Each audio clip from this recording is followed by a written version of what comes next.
folks are really kind of grabbing their longing for certain kinds of experiences, like experience of community, going deeper into oneself, for contemplation, for embodied experience. They tend to be going to a lot of different places and then remixing them for their personal use. So I think you're really noting something important at the trend towards personalization, frankly. But of course, there are downsides to that, which we also see in terms of, first of all, having to craft one's own bespoke personal, spiritual, and religious life is difficult, burdensome. And so many people are just bereft from the pathways that used to teach us how to do that. That's what tradition does. There are just pathways laid by other humans to uncover sort of spiritual practices that make for a meaningful, flourishing human life. Collective Insights is a voyage through topics and technologies revolutionizing human well-being. Groundbreaking approaches for a better world and a better life await you. Welcome to Collective Insights. Today's episode is with Reverend Sue Phillips from Harvard Divinity School and the Sacred Design Lab. We really wanted to dive into what is the nature of American faith, belief, and belonging in the time of the rise of the nones, where literally the none of the aboves, the spiritual but not religious, are really now the fastest growing and largest denomination in America. And Sue was a treat to talk to. We really talked about what they've done at Sacred Design Lab with uncovering what the soul needs, how we can reintegrate our experiential practices, everything from raves and EDM to psychedelic renaissance to breath work to soul cycle to yoga within the traditional spiritual communities, and how millennials are really mixing and matching and innovating. And at the same time, there's something really precious and important to bring forwards from traditions. The idea of what is antinomianism, which is literally a fancy word for a simple idea, which is you're not the boss of me. And as people are becoming more and more spiritual but not religious, in the sense that they are seeking their own direct experiences of the sacred, of the numinous, of the divine, of the sublime, how do we have that relationship with authority? And interestingly, some of her thoughts and comments on the Burning Man community and culture, which is now a worldwide movement. And specifically, there's this giant wooden man that gets burned at the end of the festival, but no one will tell you what the man means. And Sue has some fascinating thoughts on that. And then finally, in the sense of very specific to this program, HomeGrown Humans, which is, where have we come from? Who are we? And what do we do now? Is this question that Sue really speaks into, which is there a way? Is there a way that scales, a way that grows fast enough and wide enough in time for all of us to remember our purpose? So it was a real treat to talk with Sue, and I think you'll get to see and feel kind of why she is a minister of her flock, in the sense that even in our dialogue, I felt held, seen, encouraged. It was really friendly, it was far-reaching, and a ton of fun. So if you're curious about the role of faith, belief, and belonging in a world that's gone off the rails, check this one out.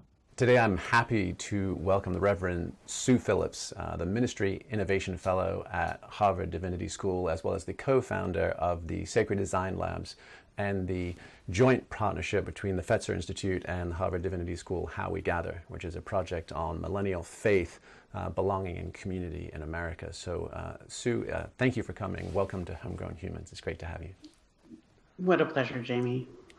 Well, there's so much. I was jotting down notes in preparation for us getting to chat, and I literally just have kind of a fire hose of inquiries, follow-ups on your work. I think you're in one of the most interesting kind of overlapping places. I heard you have described yourself as sort of part design geek, part strategist, part monastic, and that really feels like sort of both a very rich place to locate yourself in the culture, and also one with a lot of significance these days.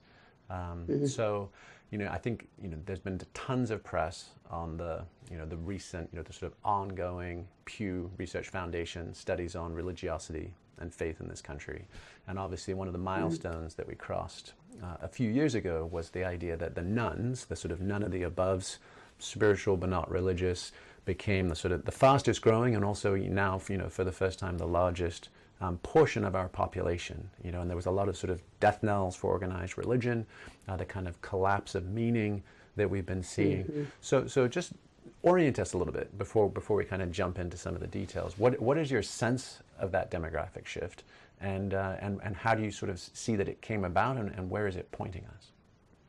Sure. Well, anybody who pays attention to American public religion has noticed those Pew numbers just going down and down and down for years and years, probably 15 or 20 years at this point, especially among mainline Protestant denominations. And the evangelicals are a little bit of an outlier, but across the board, those numbers have been going down. And I think one of the reasons we've been so curious about what's happening is to ask ourselves the question of, okay, institutional membership is going down, the sort of institutional mediation of people's experience, which is, those membership numbers that Pew draws from are really institutionally mediated numbers. So we began to ask ourselves, well, what are people doing who are not going to traditional religious congregations and temples and mosques? And this is where I think the real interesting grist is revealed, is not so much that those numbers are going down, but to look at where people are actually going to get the benefit that they used to derive from congregational membership. So there's no question about it. Institutional membership in religious communities is tanking and does not show any signs of slowing down. There are a couple of little pockets of exceptions to that, but otherwise, millennials and Gen Zers simply are not going to the same places that they used to go for meaning making and for all those jobs of that religion has traditionally accomplished. And one of the things that I spend my days, along with my colleagues Casper ter Kuile and Angie Thurston, obsessing about is we certainly do not assume that the longings of the human heart have changed in any way. So the question is, where are people going for those old religious jobs? And that's what we're currently obsessed with uncovering and discovering. But there's something really revealing too, Jamie, about the names that have been used to describe those large demographic slices with the nones and the spiritual but not religious, because we're defining them, of course, by what they're not. And I think what we're going to see in the next 10, 15, 20 years is growing sophistication and understanding what those folks are, how they're expressing themselves religiously and spiritually, and where they're finding meaning and purpose in fresh new ways. We're seeing a lot of really exciting things in the landscape. Beautiful. Well, and let's actually just take a moment. You talked about sort of the religious jobs, or essentially the pro-social, the sort of anthropological functionality of faith. And while the sort of the four horsemen of the new atheists, the Christopher Hitchens and Sam Harris's back then, were kind of tap dancing on the grave of the end of superstitious opiate of the masses kind of religion, there's a lot of other really considered work in sociology and other disciplines that show, hey, believers, regardless of what you believe, are often healthier, wealthier, happier. There is a pro-social mimetic function to belonging to a community of practice. And in the book that I'm writing right now, which is called Recapture the Rapture, so it's an effort to kind of explore this collapse in meaning, I kind of dug around, and I'd love to run this past you, but what it seemed to me, there's obviously 1,000 ways to slice and dice it, but that if there were three core functions to what belonging to faith has and holds that are really useful and we don't want to lose, it's inspiration, healing, and connection. If you put in the kind of the Greek or the Christian sense, sort of ecstasis, the encounters of awe with the numinous, catharsis, the ability to profoundly heal, and communitas, the ability to feel truly connected to brothers and sisters. How does that track for you in your own assessments, and does that feel like a decent place to kind of begin our exploration? Absolutely. I mean, I feel like any attempt to uncover what the soul needs is a worthy effort these days. And you've given those three names to it. We tend to use, actually, they're quite corollary. At Sacred Design Lab, we roam around in belonging, becoming, and beyond is the triptych that we use. It's not terribly dissimilar. A lot of those are analogous to your categories. But an attempt to uncover what is it that the soul needs, and how can we begin to design and build for those needs in some fresh new ways. So I am totally down with your mental model, Jamie. Let's go for it. Well, and actually, please just re-say those, and even just give us a quick headline on the Sacred Design Lab, because even just the naming of that seems fascinating. So please restate those, your three Bs, and then just tell us a little bit more about what are you guys up to at the lab. Sure. Well, Sacred Design Lab is a research and development lab that attempts to design for the human soul. And of course, one of the first things we need to do is understand what does the human soul need and how can we express that with enough dimensionality that it's enriched, but not so much dimensionality that we get too specific to cast a big tent to describe a broad swath of human needs. So that's where we landed at belonging, becoming, and beyond. So belonging we define as knowing and being known, loving and being loved. Beautiful. Belonging. Yeah. Beyond is growing in our capacity to become the people we're called to be. And we use that word call very carefully. We might play with long to be or want to be, but becoming the people that we are called to be. And beyond is our connection to something more. Mm-hmm. We've landed on the something more language, obviously, because we want to have room for spirit and God, but also room for nature, for values, for character, for all the sort of broad theologies that might fit into that category. Beautiful. So Sacred Design Lab really helps design for those human needs. We help solve business problems, develop new products and experiences, and organizational strategy that helps uncover those needs and design for them. Beautiful, beautiful, beautiful. So I mean, I have so many questions, and we can go Come on, let's have it. Anywhere we want. But one of my thoughts, and certainly something that I tracked in the previous book I wrote, Stealing Fire, which was basically all about the kind of rise in community and culture around altered states, non-ordinary state experiences, and whether that was Vipassana meditation or breath work, or whether it was transformational festivals like Burning Man or any of these kind of things, really seeing this kind of upswell of non-denominational, sort of almost highly experiential, antinomian, sort of almost agnostic Gnosticism, to string a mouthful of words together, but I think you follow them, right? Yeah. The idea Yes. of, you're not the boss of me. I don't want hand-me-down truths. I want to go see for myself, right? Mm-hmm. And we want to have some form of initiatory experience that nonetheless we kind of shy away from naming or defining, rigidly. Mm-hmm. So one of my questions is techniques of ecstasy, to use kind of Mircea Eliade's old phrase. And Michael Pollan recently, wrote that book, How to Change Your Mind, and he made a nod. He was quoting someone else. He was quoting actually Jonathan Ott, who was this kind of renegade pharmacist at Berkeley for years. But he was talking about how the Eucharist is fundamentally, these days at least, in our current context, is a placebo sacrament. That in the consumption of it, there isn't actually a reliable state shift. There isn't actually a direct, and you compare this to like the Good Friday experiment at Harvard back when with Houston Smith, and all the others, of psilocybin in church, and the idea that was that 8 of the 9 folks at the Divinity School who participated went on to become ministers. None of the ones who received the placebo went on to become ministers. The notions of the Native American church, where Quanah Parker famously testified before the Oklahoma Senate, and he said, when the white man goes to church, you talk about God. When we go into the teepee, we talk to God. So there's this difference between third-person encounters with the numinous versus, the Martin Buber I, thou, or even the I, of the Mystico Unio, of Hildegard von Bingen or something else. So what we have, I think, is a bunch of youngsters, out from under the thumbs of their elders, seeking what they would normally call, sacred experiences in highly secular environments, and with the sort of the transformational festival scene, et cetera, et cetera. So how do you see how do you contextualize those experiences in your own realm, and or is there a fold to bring those folks back under, or do we need to stretch the tent even bigger to include that kind of experiential, non-denominational seeking?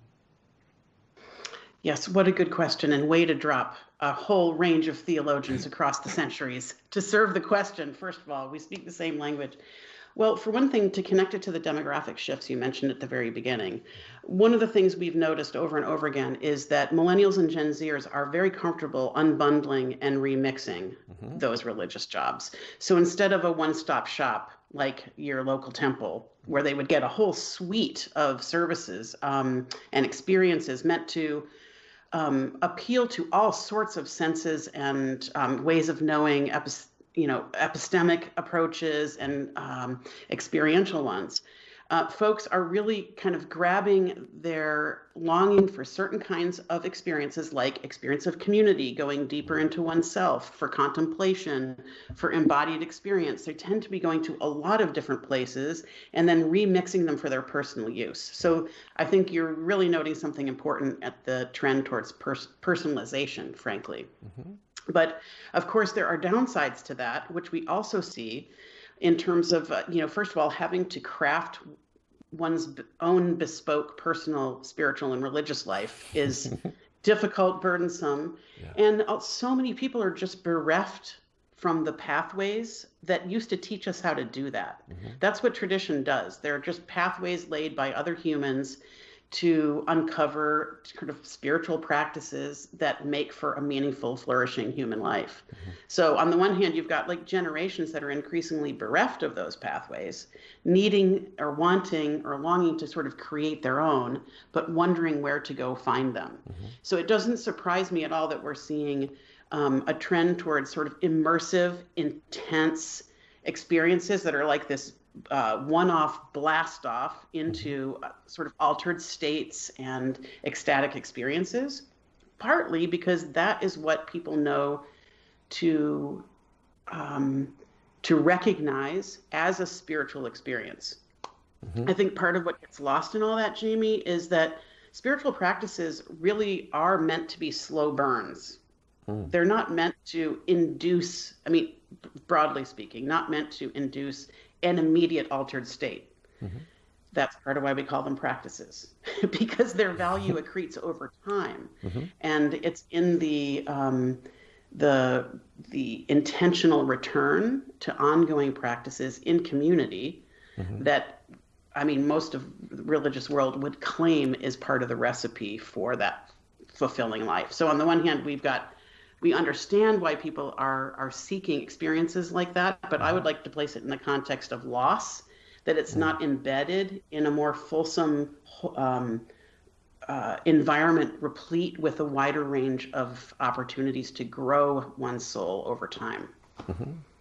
Yeah, and to me, to me this feels like the latest chapter. It's 21st century, it's kind of wrapped in silicon and smartphones and all those kind of things, but it is that ongoing tug of war between the priests and the Prometheans. There's always been the fire stealers. There's always been the ones storming heaven.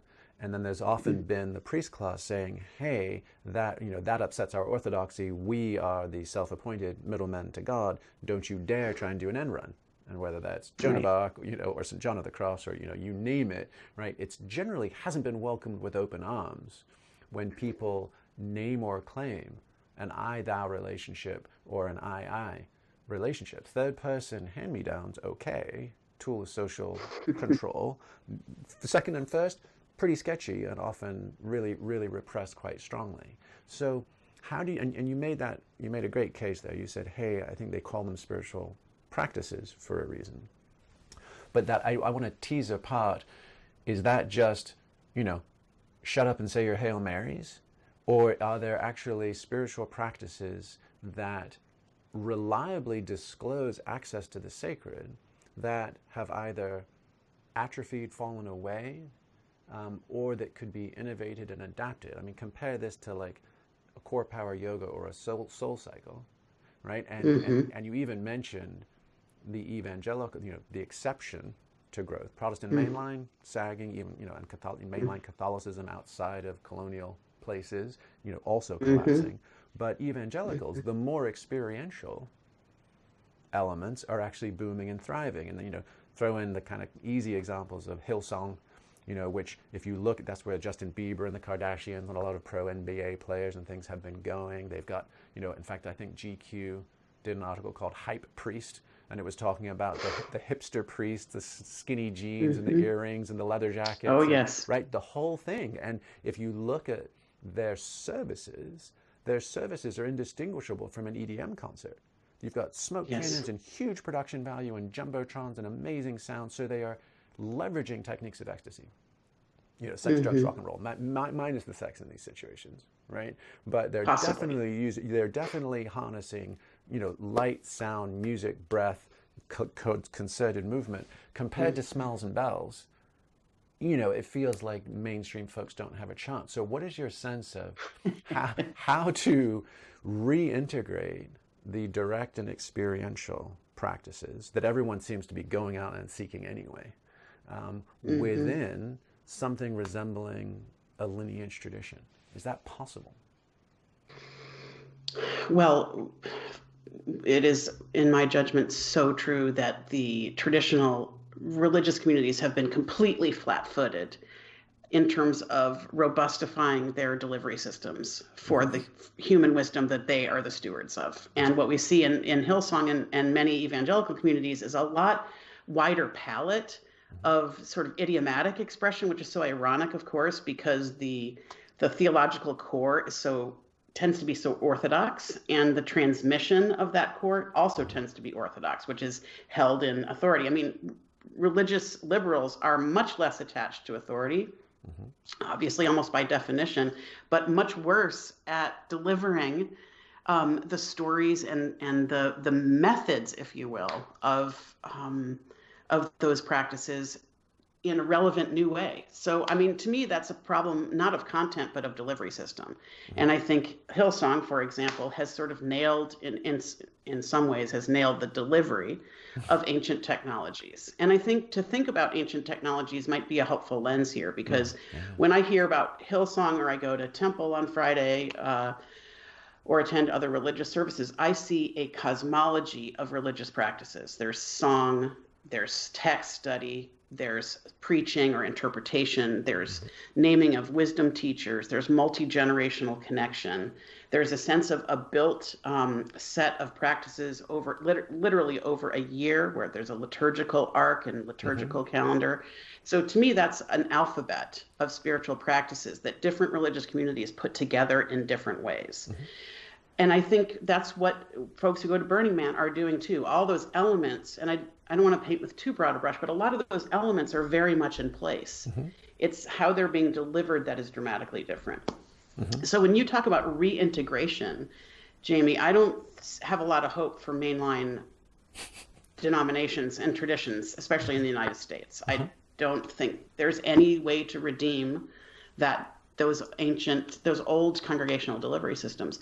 But I do think there's tremendous potential in deconstructing those spiritual technologies and putting them together in fresh new ways. So when I talk about tradition, I'm as much talking about the birthright experience of that cosmology of practices as I am about any bit of theological content, which is going to get me in a lot of trouble with religious conservatives, that I'm so willing to toss the one out with the other. But it does make a palette available to us to put together in new ways.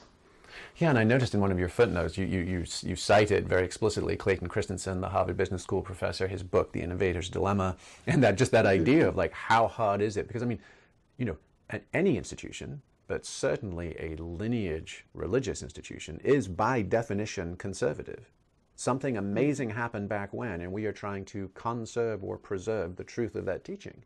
And how can you ever compete with fast and loose disruptors who are coming in, and saying, we're just going to start from current reality with no sunk costs, no institutional inertia, and we're going to speak directly into this zeitgeist and capture it. It's a little bit like, it's a story that doesn't truly hold up, but it's like the idea of, the Minutemen of Boston, adopting techniques from the Indian Wars versus the Redcoats marching down the parade grounds of Lexington, and getting clobbered. You're like, how on earth do you ever compete with basically theological guerrilla warfare?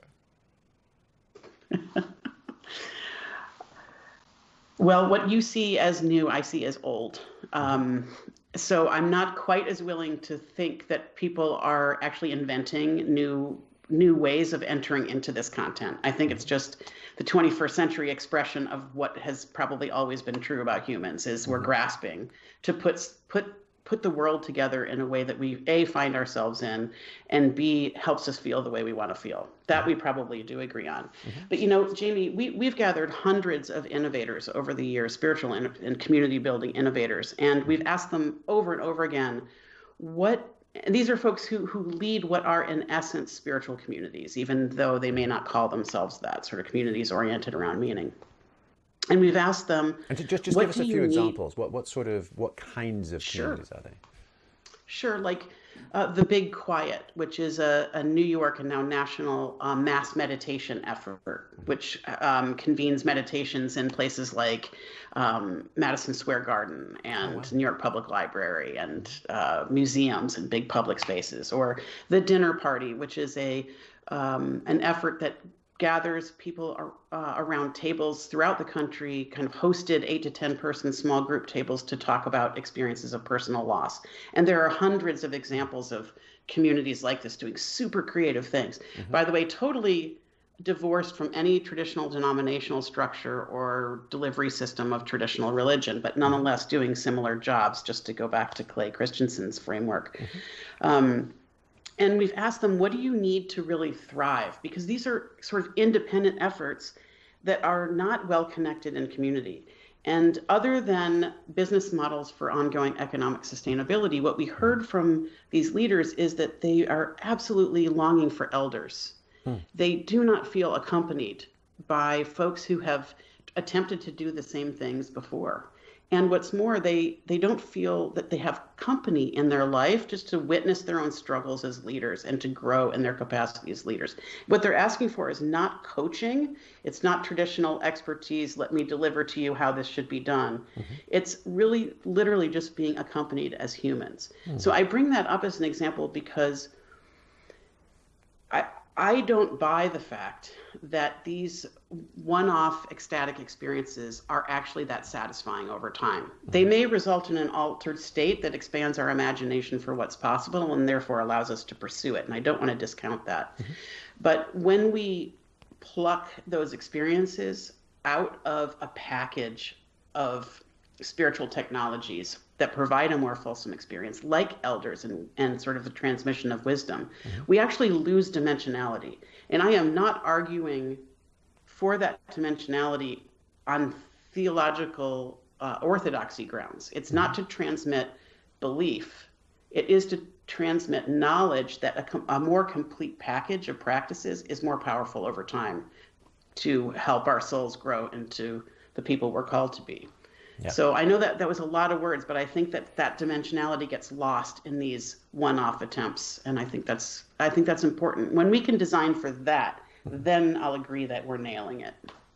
Beautiful. Yeah, there's so much in what you've just said. There's the livelihood business model element, which I'd love to come back to, because certainly I think you could make a case that the spiritual marketplace has never been broader, more varied, or more captured by market forces, and so there's an issue there, and I'd love to explore, what are some of the solutions you're potentially seeing, and then there's also this notion that you've come back to a couple of times, which I think is essential, and it's to take a very tidy case study. It's the key thing I see conspicuously absent in the psychedelic renaissance, is that people are using compounds to have, by any other term, sacramental experience, but then getting spat back out into a life with no practices and most specifically no ethic.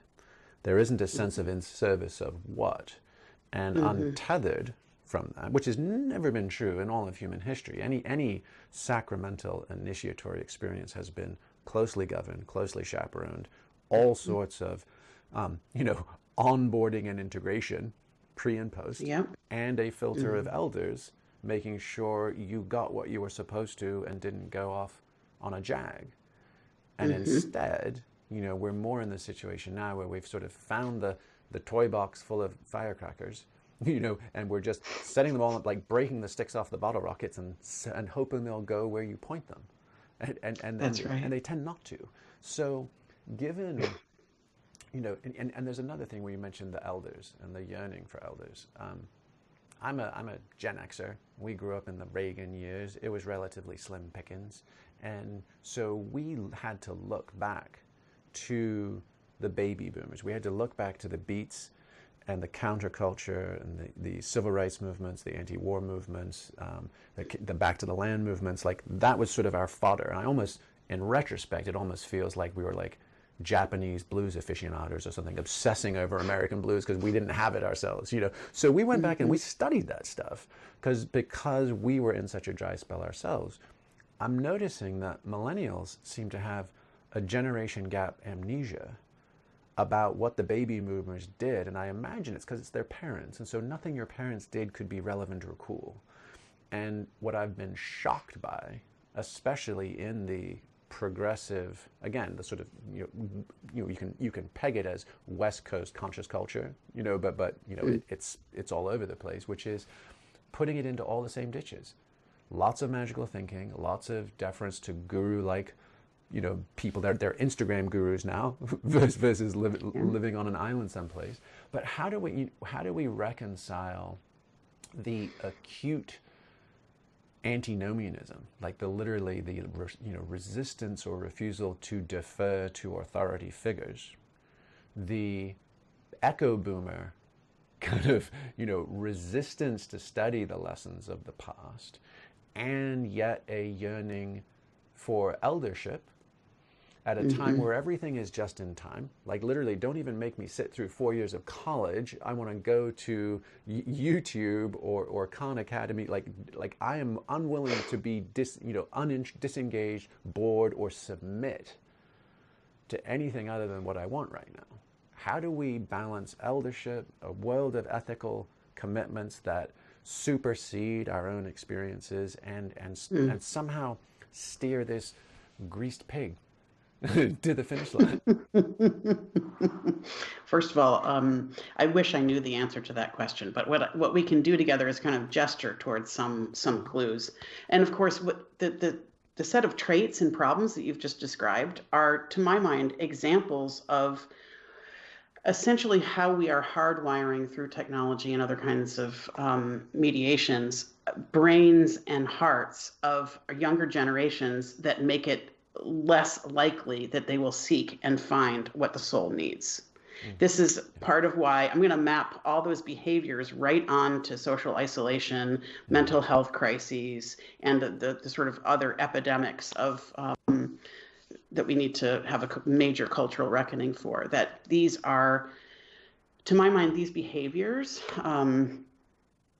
are both the problem and the cause of the problem. So you're asking, how do we recreate a world in which folks can access wisdom about how to live this meaningful life when folks are sort of intentionally disavowing mediated experience, whether that's from authority or other transmission.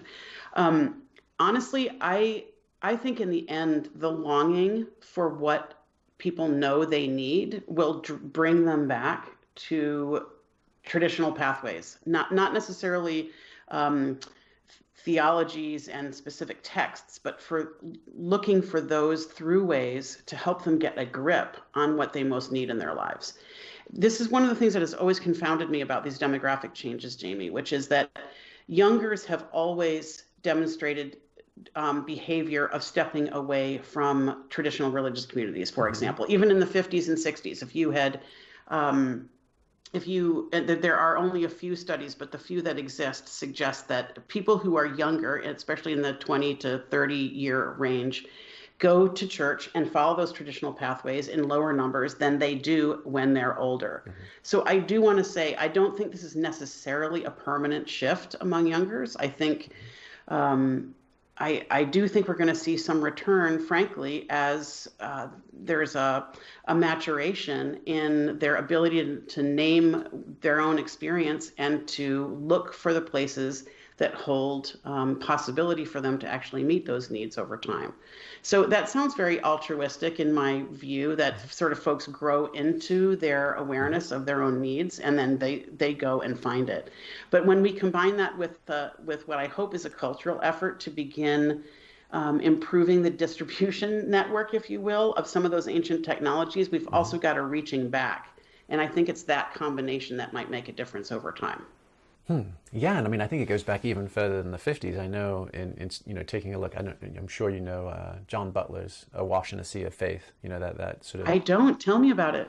Gosh, I think it won the National Book Award, or at least a history award back when I was in grad school. But it's basically his survey of American religiosity through the 17th to the 19th centuries, and just goes deeply into the Second Great Awakening, Cane Ridge, Kentucky, all of those kind of things. And ironically, I mean, I gave a TEDx talk at Burning Man, describing that event as with no historical tells as to when it happened, and it matches one to one to Burning Man. It was in August. It was tens of thousands of people gathering on the western frontier of the country. At that point, it was Appalachia was the outer edge. They had so many people that the preachers had to build scaffolds, and they would stand up in them, and they would whip the crowds into frenzies and trance, not unlike the DJs these days. There was drinking and fiddle playing and fornicating. It was a mayhem party, and the conditions were a second and third generation bunch of immigrants, completely dissatisfied with the Anglican and Catholic churches and the faiths they came from, convinced that their parents were out of touch and they didn't want to submit to that authority anymore, and wanting to dust it all off and create a bonfire of their own lived experience. And that led to the suffragette movement, abolitionism, temperance. It led to a lot of social justice movements through the 19th century. And you're like, okay, so this is fascinating parallels. And there is truly nothing new under the sun. And so I've got, again, so many questions for where to go on this, but one of the questions, you wrote a really interesting piece on covenanting, and the idea of, and I think, if there's a theme we're trying to tease out here, which is, freedom plus responsibility. There's an awful lot of access to freedom these days, liberating technologies and experiences. How must we balance that with commitment to ourselves and our own practices, to our community of practice, and potentially to the broader world? First of all, just wind it back. Let's do some John Winthrop, original covenant, halfway covenant. Do we need the quarter covenant now, or do we need to actually go back to a full covenant? And what does that look like in your mind's eye? Well, you're referencing some of our early American settlers who came together in the 17th century as the Massachusetts Bay Colony was being formed. And of course, there were churches, parishes in every settlement in Massachusetts. And they came together in some sweltering summer in Cambridge, Massachusetts, and asked themselves, how can we join together to support and grow our faith and our ability to be faithful Christians in this kind of weird settlement moment as we build the city on the hill? And their solution to that was what they called covenant. And it drew them together around some specific principles that allowed for the autonomy of individual parishes, but had some connective tissue and behaviors, frankly, that they promised and pledged to offer one another and to be have fidelity to themselves, so that there was a community of autonomous congregations. So that's a really important and I think nuanced construction for the 21st century, which is both autonomous parishes that were also agreeing to be subject to communal connection over time. And that's covenant. This is the sort of the essence of congregational polity, which this whole tree of Christianity comes off of. Unitarian Universalist, United Church of Christ, some Baptist communities use this congregational polity. But the technology at the core is, go ahead. Well, I was just going to ask, and wasn't one of the sort of the litmus tests to be a covenanted Christian at that point was that you had a personal conversion experience? Personal conversion experience was more important in the Calvinist arm to display one's salvation.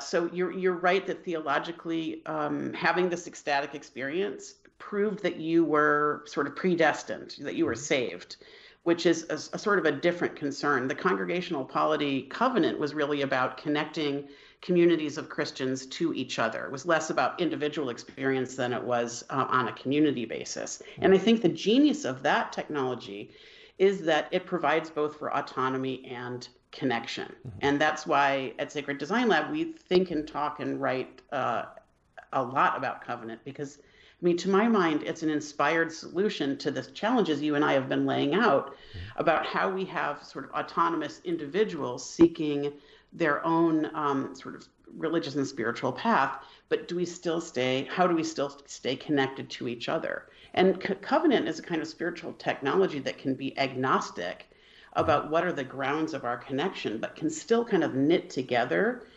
disparate individual experiences. So I think we're really onto something there about what the future of religious and spiritual life might look like. It might look like more like a guild of seekers coming together, not because of orthodoxy, but because of orthopraxy. So they've decided to practice in the same way, and they've decided to collect themselves around that same way, even though the substance of their belief might be quite different. I mean, this approach is one of the gifts of blasting open denominationalism, which tends to be about theological orthodoxies. But when we look at orthopraxy, I think we're open to fresh new ways of bringing people together. Yeah, so that's beautiful. And orthodoxy, I mean, again, for anybody that's, just decoding these things in your own brain, right? Orthodonty is straight teeth, orthodoxy is straight thought, and orthopraxy would be straight or shared, in this case, practice, right? And so to me, that one of the things I find fascinating about, I mean, I'm here in Austin, Texas, so every day, the corner of my street is a giant mega church. They've engaged in strategic roll-ups. They've been buying up other underperforming churches. They now simulcast on jumbotrons. They have a school that's K through 8, maybe now growing to K through 12, bookstores, coffee shops. I mean, it is a compound. And to see it over the last decade is an impressive sight to behold. And the same thing with Hillsong. What I'm noticing is that theologically conservative institutions are actually harnessing much more of cutting-edge psychotechnologies and vertically integrated business models, like literally one-stop shop. We've got everything. We've got kid care through dating, through bowling, through books, and we even we disintermediate Starbucks, for Christ's sake. It's all here. And we leverage the power of tithing, right? 10%, folks. We make no bones about how we gain access to working capital. I mean, if you really break it down to that, and so the orthodoxy feels, and the same with Hillsong. I mean, for as hip as they are still generally anti-gay marriage. They are still quite deferential or subordinate gender roles. There's a lot of stuff that gets, in the hype priest model actually gets smuggled in that's quite regressive. And they deliberately haven't updated that stuff. And I find it fascinating that the growth sectors, this is not an evolution of evangelical churches, Southern Baptist Convention, that kind of stuff. The majority of people they recruit into their communities are the unchurched. And yet it's with a retroactive orthodoxy. So my question, I mean, there's several questions in here, but one of them is, it is typical of progressives to hesitate asserting beliefs or truths for others, which is both the gift of open-mindedness and its organizational Achilles heel. Because if we simply practice together, then we all go wandering off, defining and deciding for ourselves our own personal truths and our own personal Jesus. and as a result, in fact, I just finished rereading Stephen King's The Stand, because it just seemed timely. And I was like, and it was spookily, it was like, wow, I'm reading a horror book and my newsfeed is kind of indistinguishable. But one of the things is Mother Abigail is that old African-American woman who's 108, and she's basically the hand of God. And then there's this bad guy who gathers in Vegas. And the whole point was like, while we're bumbling around in Boulder having like committee meetings, they're figuring out how to get like the power back on and how to turn on a nuclear weapon. And so how do we do that? How do we reconcile orthopraxis, right, which is open-ended and everybody gets to decide, with I think what you could fairly say is the inability of progressive faith to come anywhere near the organizational effectiveness of more traditional, conservative, and even reactive sects? I truly wish that I had a comprehensive answer to that would crack that nut for progressive religion of all kinds. But I could take a stab at a couple of the elements of sort of liberal approaches to religion in general that I think contribute to the problem. And a couple of them are just our epistemology and our relationship to authority, where we have, the whole through line of how truth gets transmitted is it's almost what makes conservative and progressive or liberal traditions different, which is, how do we know it's true, and who gets to say it's true, and how do we transmit what's true? And the structures of all three of those things in more conservative traditions are firmer. They're stronger. They literally have more staying power. They're more consistent over time. And in liberal religion, where there's more a focus on personal experience, on less intermediation of authorities, less respect for authorities as folks who own and interpret the truth, all those things weaken, religious liberalism's ability to provide that strong core around which you can adapt the distribution. Because in a way, in my experience as a religious liberal, it is the way we are together that makes us liberal. And in more conservative traditions, it tends to be the substance of the belief that defines religious conservatism. And as long as that's true, I think we're going to be less adaptable with the means. And I think therein lies the difficulty. Yeah. It's a problem. Well, and there's a couple of books that come to mind as you're describing that. One is, did you ever read Putting on the Mind of Christ by Jim Wheal? No, tell me about it. It's actually neat. He was a gay monk, I believe. Definitely, he was of an ordination. I'm not 1,000% whether he was a priest or a monk, but I think he was a monk. He then ended up leaving the Catholic Church and having a series of awakening experiences. And what I think is really helpful in that model is he kind of brings a developmental model similar to Bob Keegan or anybody else in that space, and just sort of talks about different relationships to, in this case, Jesus, but it could be any Godhead figure, at different levels of psychosocial development. And how in a traditionalist model, it'll be very code-based, it'll be very much, and that's pretty much, that's what the Four Horsemen, that's what Christopher Hitchens and Sam Harris were knocking down. But then there are opportunities to come back to it, and at a meritocratic level, it might be like, well, hey, this is my social club.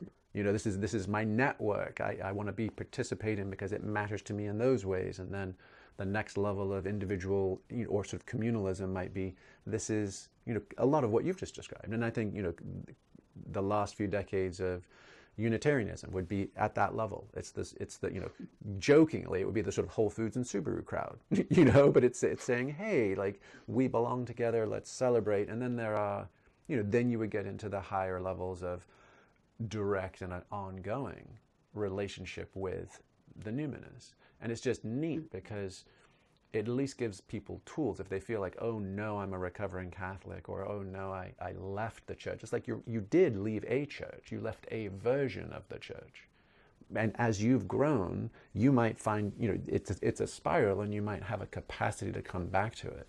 But my I guess the structural thing that I wrestle with is that the traditional code, law and order based model is far better at organizing large numbers of people and getting them to march in a direction than is the more individualist mystical approach, right? I mean, the Mormons got an awful lot of people to dig ditches in a desert in the 19th century because they said, stay sober, don't fornicate, here's the rules, here's the bishops, here's the tabernacle, and here's our story, now go do what we say. And if you don't, then the afterlife is a very, very bad place. You're literally stricken from the good. I mean, that's yeah. Yes, that's the ultimate motivator, shall we say? Mm-hmm. Well, and it's so powerful. Let's talk about that, because I know that in one of your situational assessments, and I saw you relying on Barry Johnson's polarities mapping, which is, again, one of my favorites. It feels like really you could pretty much solve the world if everybody just mapped polarities. Like political parties would go away. It's sort of like it's like a nerd. It's like a management consultant's Buddhism, of like you get to non-duality, being like it's both and neither. But one of the things you mentioned was, as we're seeing these non-traditional communities of practice arise, and some of them aren't even brick and mortar. And they're situational. They gather in parks. They gather at a yoga studio. They do what they do, how they do it, around a dinner table.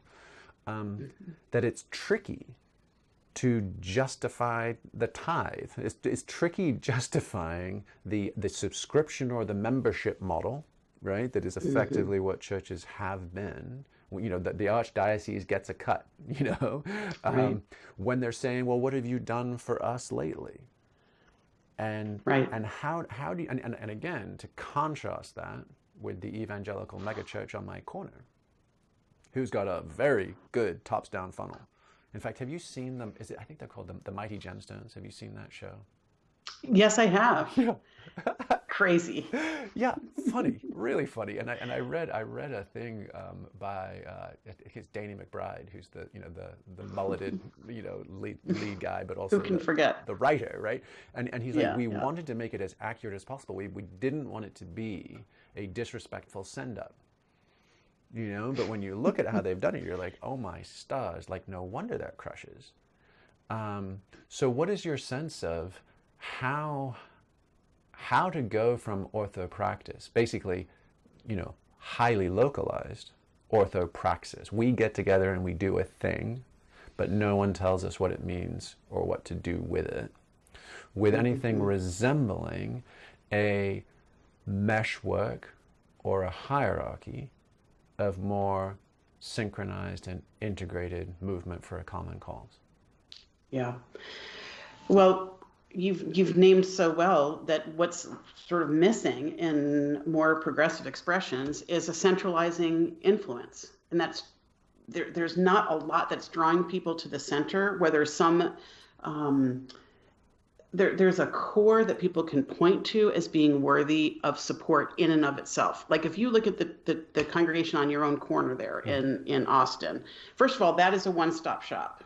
That is so traditional. It's just that the suite of services that they provide is incredibly widespread. So you can, when you're an individual who's engaging that kind of community, you understand the value that you're deriving from the thing at the center. So not only are you buying your coffee at the coffee shop, you're understanding the branding that's at the center of the really well integrated suite of services you're being offered. There is, of course, no corollary in the progressive religious world. There's no center that can be pointed to as being worthy of fidelity. And that's the problem when we focus on orthopraxy, is that the practices themselves are too disparate to have a common core. And I think that's exactly why there's been this disillusion. Interestingly, Jamie, you mentioned Unitarianism, and I want to lift this up for just 1 second as a story. Of course, I am Unitarian Universalist.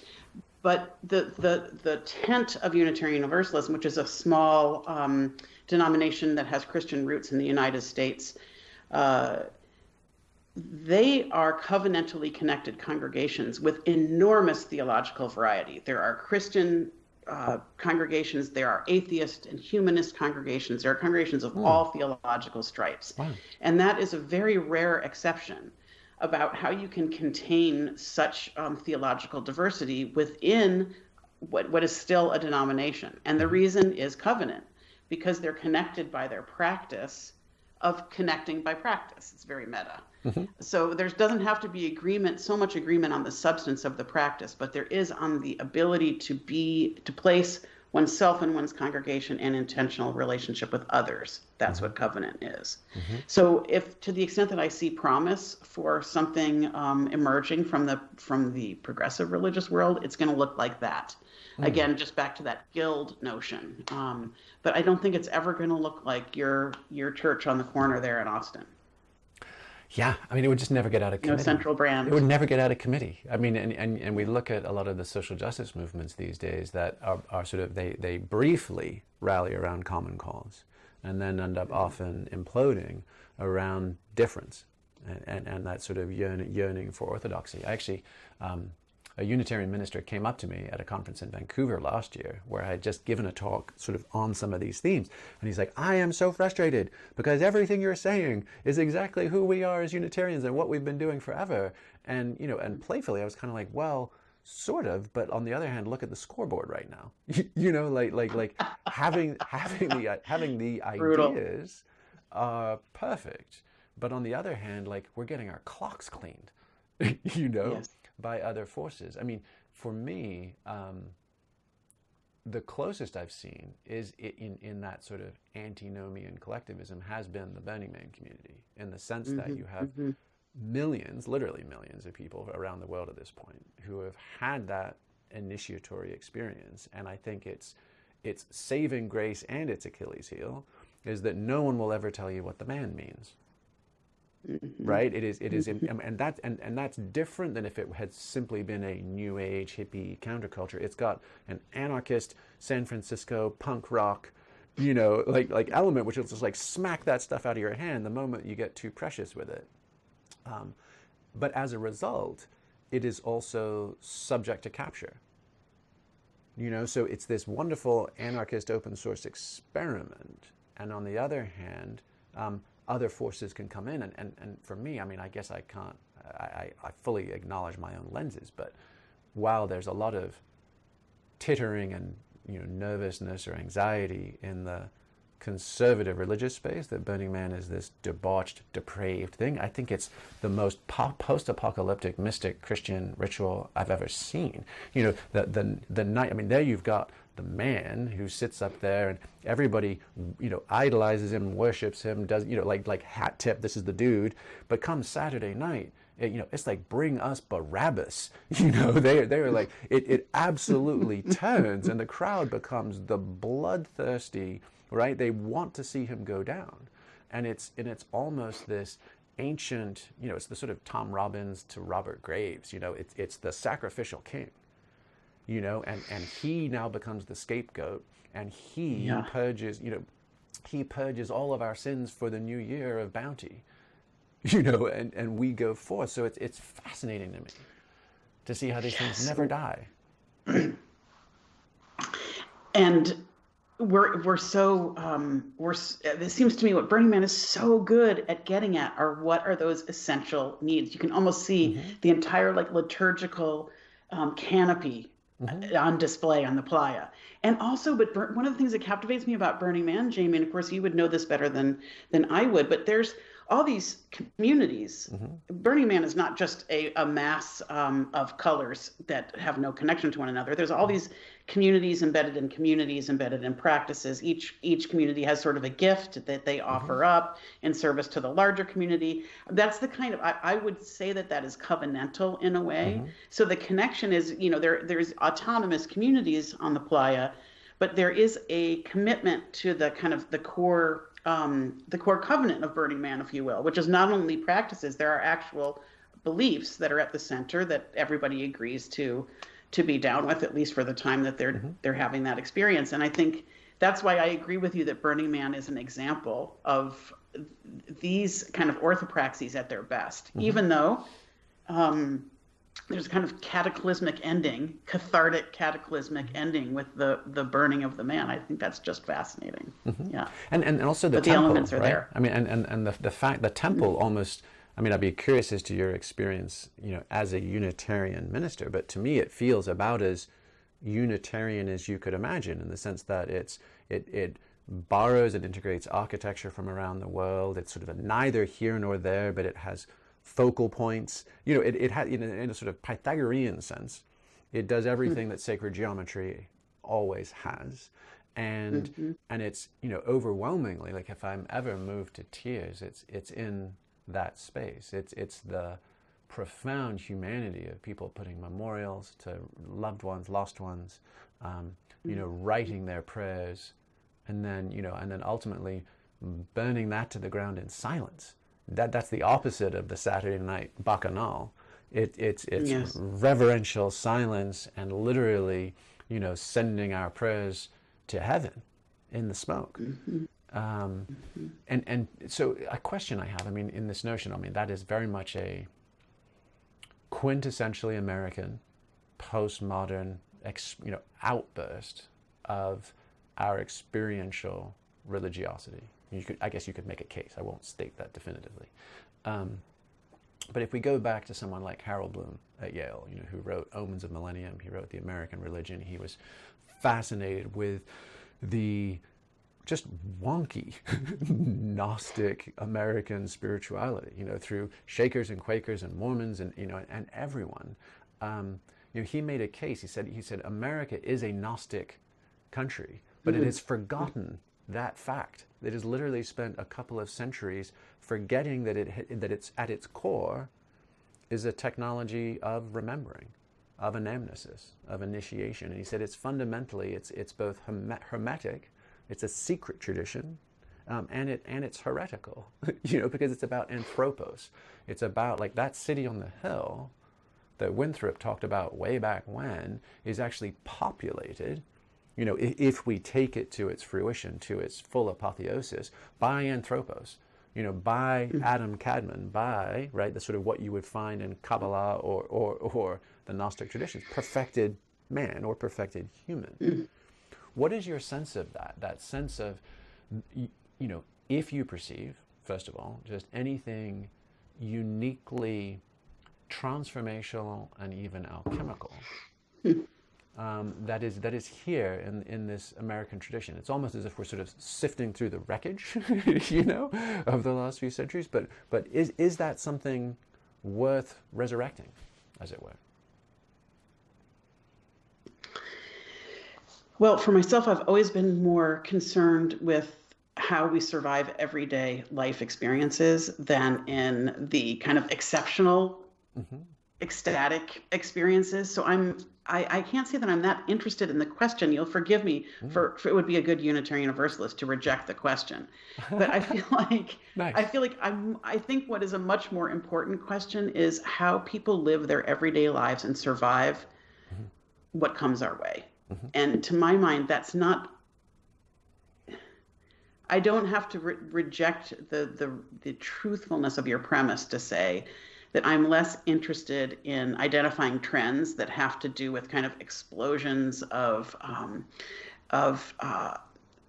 anachronistic expression in this moment than I am in just understanding what humans need day in and day out and how they try to find what they need to live a meaningful life. And it's much less sexy. It's much less explosive, literally and figuratively.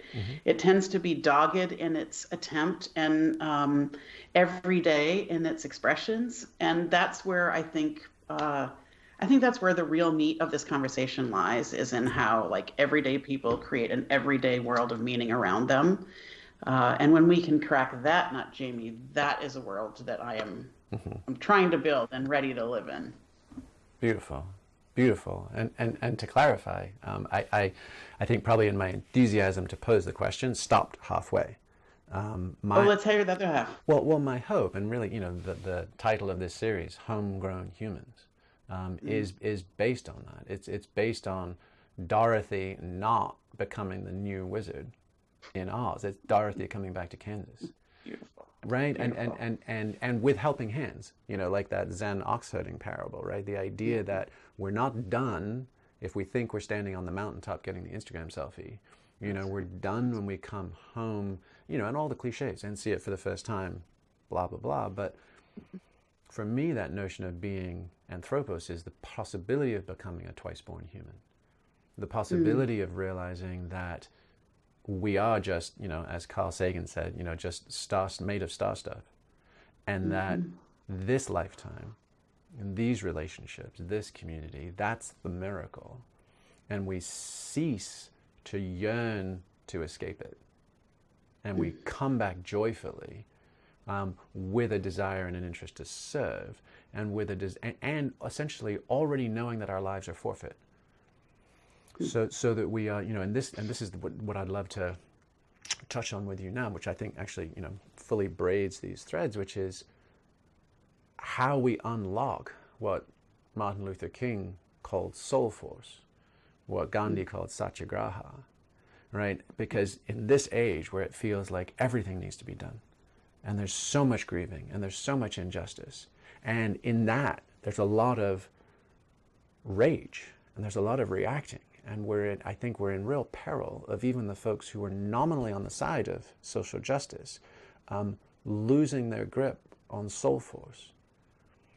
And, we've seen the left, from Robespierre and the French Revolution to Pol Pot and Mao, like the right has no monopoly on heinous violence. We can just leave it at that. And there's a recent study I just saw that did a psychological assessment of progressive liberals, alt-right identitarians, and what was their term? I suppose it was militant social justice adherents. So same value set as the folks in the center of progressive liberals, but a militant orthodoxy around it. And both those far sides shared dark triad personality traits along with authoritarianism. Versus, again, back to our question of like orthopraxis but no orthodoxy, the folks in the middle were saying, I believe these things, I think they're really valuable, but it's not on me to assert for another. So my hope would be is that, can we create something resembling a repeatable process by which many can, let's just leave it at that. I won't call it scalable, but like a way to digest our grief, and a way to open our hearts, and a way to remember what we're here to do, and then go forth and do that with love and compassion, with the transformative power of soul force, not an eye for an eye. Preach. Preach. And one of your core questions is, how do we get from where we are to that? What do you think the building blocks of that are? Well, I mean, one harebrained scheme that I have would be literally let's have it. Would be what is the megachurch disruptor? What's the Joel Osteen disruptor? It's just high time. And can we create ritual, community of practice, that does all the things, right? And that's movement and breath and song and verse, right? And creates, and sound and light, and you deliberately but ethically use those techniques of ecstasy to program epiphany. And it's actually fairly straightforward these days. And you can picture 1,000 people at a time. And obviously quarantine has kind of thrown a bit of a wrench into this. You could potentially have home versions, etc. But whereby, and again, using deliberate ecstatic techniques, whether it's like whirling dervishes and Sufism, whether whatever it would be, chanting, prayer, song, again, and synchronized collective movement. I mean, imagine like the achy breaky heart, but with amazing grace, and creating these experiences for people. And you could even have, you can have the sort of the headline, like, believe what you want to believe, just never lose the faith. The idea of like, look, we're going to show you a little bit like a farm to table restaurant. Here's the neurophysiology of how we're going to provide you a momentary access to kairos, or sacred time, or grace. You can skin it with anything you want, right? That's true for you, that's part of your culture, community, or that's, central and valuable to you. And so we're not even going to get into the doctrine. We're going to get you to the place which passeth all understanding. And we're going to trust that place and that information source, that you leave space for grace, right? We will let the mystery stay the mystery. But then the idea that, and this goes back to your ethics, that, almost a recessional would be, as people come out of those state experiences, for them with a partner, anything like that, to sort of jot down or document, like, this is what I've seen, because it slips through like dreams. It's a slippery fish pulling information from that realm into this realm without tools to anchor it. So there could be, again, this idea of like, this I remember. That's the experience of anamnesis. Like, I've remembered what I forgot. So this I remember, and today I begin again. And just that sense of like, yes, it's a hard world out there, and it's crunched me down and bent my back, but today I stand tall, with my brothers and sisters in praise and remembrance. And now I commit to whatever, this next 6 days until our next Sabbath, whatever it might be, I commit to bearing witness to the best of my ability. And we just see how that goes. I love that so much. I love the focus on memory and remembering, because there's that sense that the wholeness is out there and in here. We only have to remember that it's there, kind of resync that taproot into the place that no matter what's happening in our lives is still there, and then commit to behaving as though we believe that we're true. Yeah. Well, I mean, how about this? I was saving, I hesitate to say the best, but certainly one of the things I'm most intrigued by these days. Because if we're thinking about what does an open source, scalable, anti-fragile meaning 3.0 look like? Because if you say meaning 1.0 was traditional faiths, and we've seen the collapse of them, if we've said that even that meaning 2.0, and that was based on salvation, that was always the promise, but it was for a tribe. You had to belong to be saved. And if meaning 2.0, you could sort of say, was the Enlightenment experiment, neoliberal free market democracies. And we've really seen that getting a little ragged and jagged these days. And less people are really signing off on full faith in that. But that was based on inclusion. That was the genius of the Enlightenment, but it canned salvation. So how do we combine in meaning 3.0 inclusive salvation? Is that possible? And one of the sort of thinkers that has intrigued me the most around that is Teilhard de Chardin, and his notion of the omega point, and the idea that is it possible that, the alpha in the beginning was the word, right? I mean, the religion's pretty good on that one, and it's pretty hard to falsify. But the omega, the end, is really been up for grabs. And it feels more up for grabs than ever as to what it's going to look like, what it means, who wins, who loses, the whole bit. And we're seeing that with QAnon, we're seeing that with anti-vax conspiracies, we're seeing that in the void of faith, we're making up a bunch of whack-ass shit. Yes. and not all of it is helpful. But de Chardin had that idea that I'm sure you're familiar with, which is that the body of Christ is all of us at the end of time. Unique, like increasing, not dissolving into the soup or the Borg, profoundly unique in our gifts, right?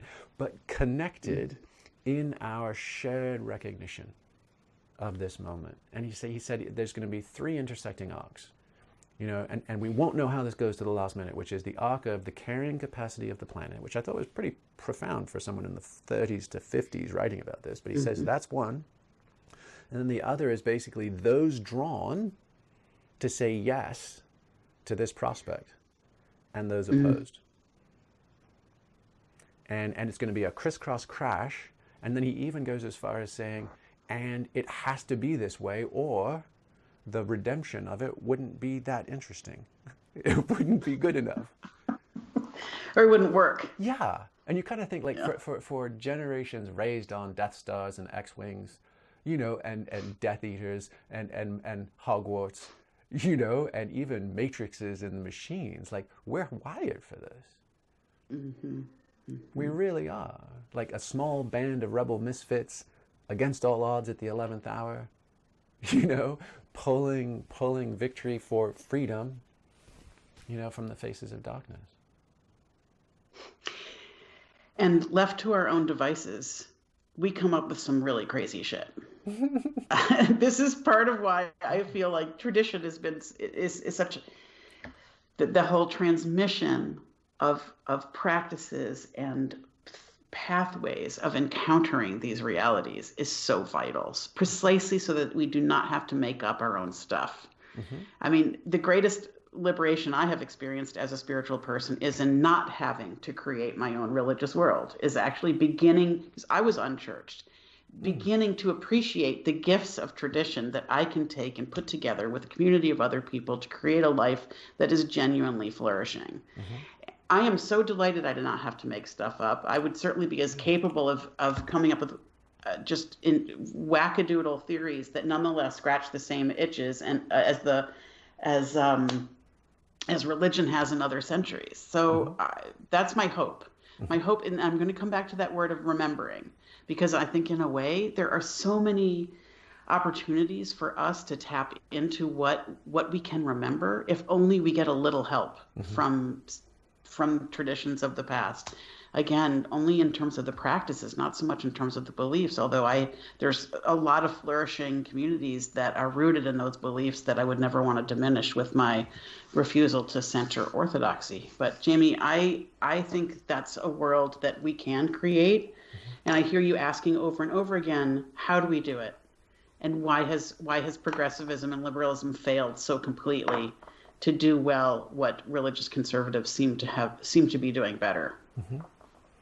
Yeah, and I guess that it feels to me it's almost like chilblains right now, or like when you're a kid and you're out sledding and you don't even notice that your fingers are numb, and then you go back inside and the blood comes rushing back and it just hurts like hell, and it feels like collectively we are waking up to things we were numbed to, and it hurts like hell. But that's actually a sign of lifeblood returning, right? It was the numbness that could have really harmed us. And at the same time, it feels like Dr. King's legacy, for instance, that notion of soul force, the notion of taking a stand for the infinite game, for inclusion for everybody, is under siege. Excuse me, and not just under siege by the people in obvious opposition, under siege by the folks on the progressive side of the fence who are saying, he was a patsy, he pandered to white religiosity. He suppressed basically social justice underneath the banner of polite Christianity and faith. We need something that's angry, that's unapologetic, that's unyielding.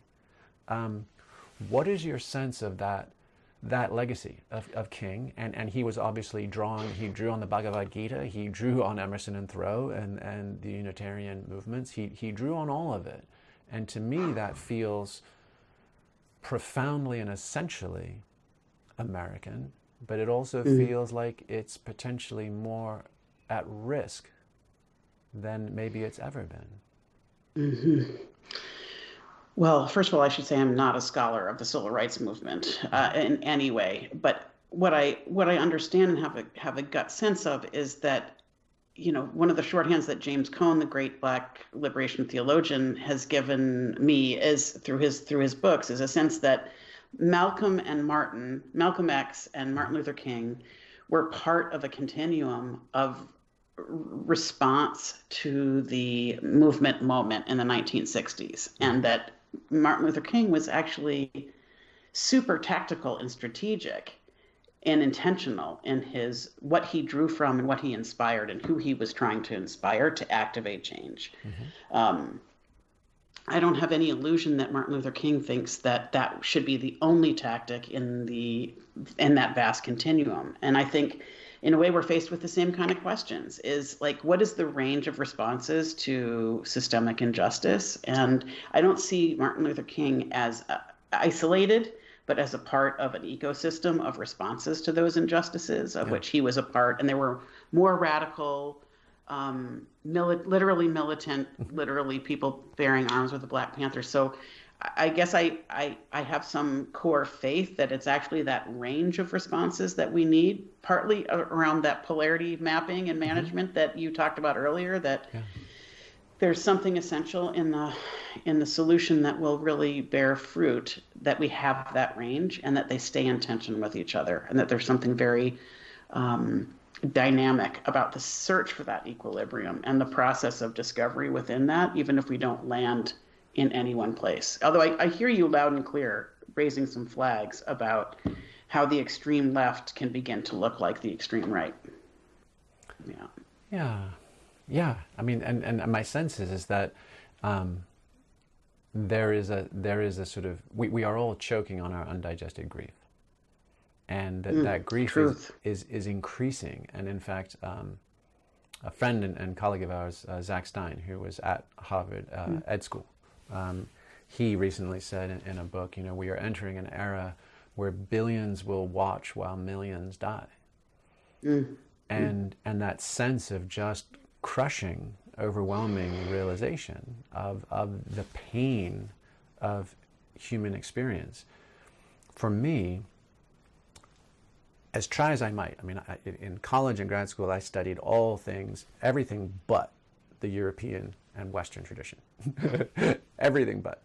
And I went to the Boulder bookstore and saw Rabbi Zalman Schachter give a talk, and he was talking about his experience. And he had been, in the 60s up in Manitoba. He had discovered LSD as a sacrament. He had gone pretty much off the grid and off the reservation into Sufism. He became an ordained sheikh in Sufism, Buddhism, the counterculture back to the land movement. And he was telling this story of going back to the Wailing Wall in Jerusalem. And he was having a bit of a crisis of faith. And he's like, okay, Lord, what should I do? What should I do? And every time he prayed into silence, this voice came and said, but Zalman, you're a Jew. and he would ditch it. And then he would try and rationalize it. And again, but Zalman, you're a Jew. And so he was like, oh, fuck, okay, I can't hide. I can't deny my lineage. I can't deny the culture and the customs that I came up in. This is my faith, as much as I've wanted to push it away. And I've felt overwhelmingly like that.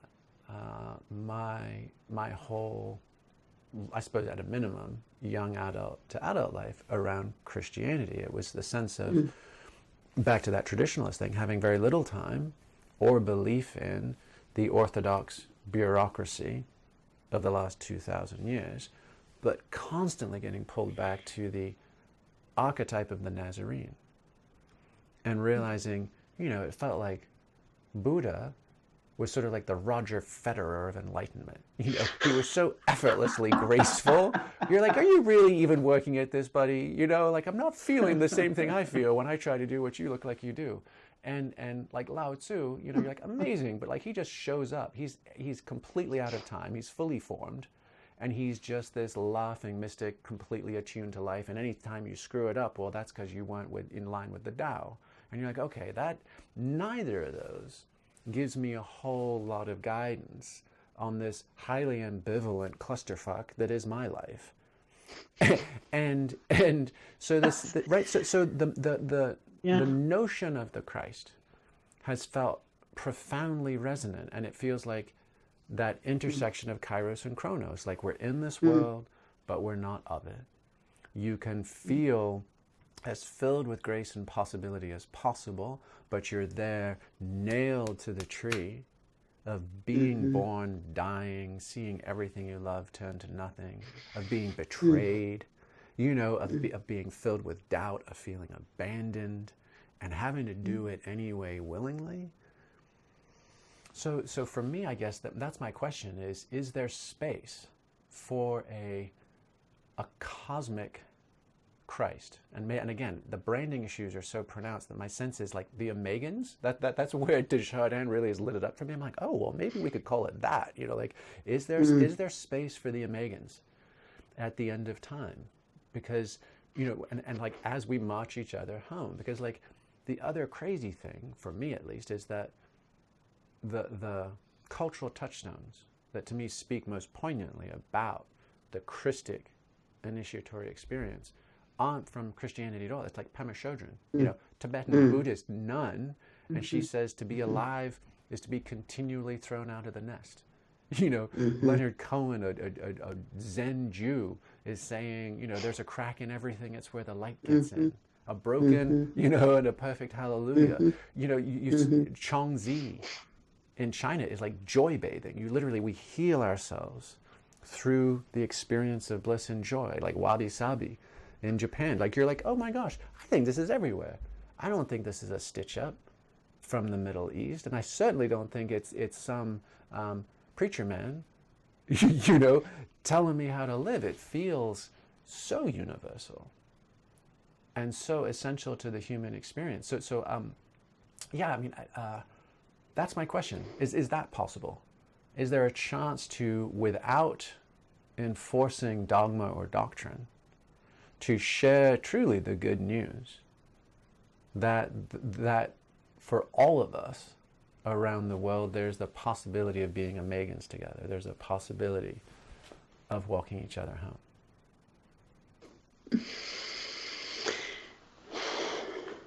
Humans have been asking that question since the dawn of time.